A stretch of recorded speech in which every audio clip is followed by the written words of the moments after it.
આજે આપણા ગુજરાતના જેવા સ્થળો જોઈએ કે જ્યાં જઈને તમને શાંતિ પણ મળે, મજા પણ આવે અને ખર્ચો પણ ઓછો થાય.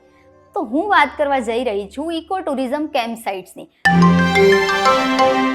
તો ગુજરાતમાં આમ તો ઘણી બધી કેમ્પ સાઇટ્સ છે, બટ આપણે જોઈશું 5 એવી કેમ્પ સાઇટ્સ કે જ્યાં તમે ફ્રેન્ડ્સ અને ફેમિલી સાથે મન ભરીને એન્જોય કરી શકો છો. તો પહેલી છે ડાંગમાં પૂર્ણા નદીના કિનારે આવેલી મહાલ કેમ્પ સાઇટ.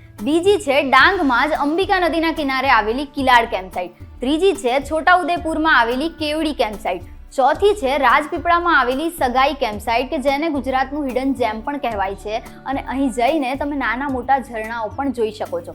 અને ત્યારબાદ છે રાજપીપળામાં જ આવેલી વિશાલ ખડી કેમ્પ સાઇટ. અને હા, આ બધી જ કેમ્પ સાઇટ્સ પર જઈને તમે ટ્રેકિંગ, કેમ્પ ફાયર, અલગ અલગ એડવેન્ચર્સ, યોગા, મેડિટેશન વગેરે ઘણી બધી એક્ટિવિટીઝ કરી શકો છો. પણ હા, જો આ પ્લેસીસની સાચી બ્યુટી જોવી હોય અને માણવી હોય તો ચોમાસા દરમિયાન અહીં જવું જોઈએ.